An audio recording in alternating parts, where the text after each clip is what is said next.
اللہ کی اس نیک بندے کی سٹوری سن کر آپ ضرور حیران ہو جائیں گے۔ یہ ہے لیبیا کا عامر، جنہوں نے کئی سالوں سے ارادہ رکھا تھا کہ میں حج پہ جاؤں گا اور پیسے جمع کر کے آخر کار ان کا ٹکٹ بھی ہو گیا۔ لیکن آگے ہوا کیا، لازمی دیکھیں، 2 منٹ دیجیے ان کو۔ عامر جیسے ہی حج کے لیے ایئرپورٹ پہنچا تو پاسپورٹ میں مسئلے کی وجہ سے ان کو جہاز میں بٹھانے سے منع کر دیا اور تمام مسافروں کا نام لے لے کر سیٹوں پہ بٹھا دیے گئے اور جہاز نے حج کی طرف اڑان بھر لیے۔ لیکن عامر مایوس نہیں ہوا، ویٹنگ روم میں انتظار کرتا رہا اور خدا کے کرشمے کا انتظار کرتا رہا۔ ایئرپورٹ پہ عامر کو لوگ سمجھاتے رہے کہ جہاز اڑ چکا ہے، آپ کا نام نہیں آیا، اگلے سال کے لیے اللہ سے دعا کرے، محنت کرے، اگلے سال آپ جائیں گے۔ لیکن عامر ایک ہی بات کہتا رہا، میں ضرور جاؤں گا، انشاءاللہ میں ضرور جاؤں گا۔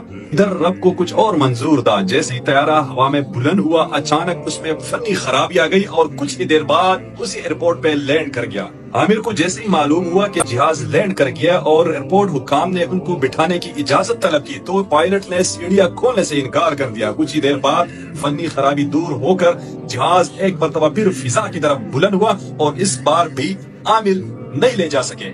لیکن یہ مرد مومن نہ مایوس ہوا نہ گھر واپس چلا۔ حکام نے دوبارہ ان کو سمجھانے کی کوشش کی کہ اب ساری امیدیں ختم ہو گئی، اب آپ گھر چلے جائیں۔ لیکن اس بار ان کا جواب لبریز تھا، کہا کہ ان الطیارۃ لن تذهب بدونی وانها ستعود، یہ جہاز میرے بغیر نہیں جائے گا، یہ پھر لوٹے گا۔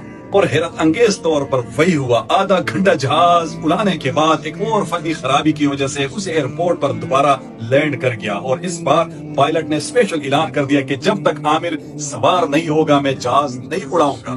ناظرین، یہ صرف کہانی نہیں ہے، یہ کل کا واقعہ ہے جو پوری دنیا میں رپورٹ ہوا اور سعودی شاہی خاندان نے ان کو اسپیشل استقبال کیا اور جب وہ حجاز مقدس پہنچا تو انہوں نے کہا الحمدللہ میں حرم پہنچ گیا۔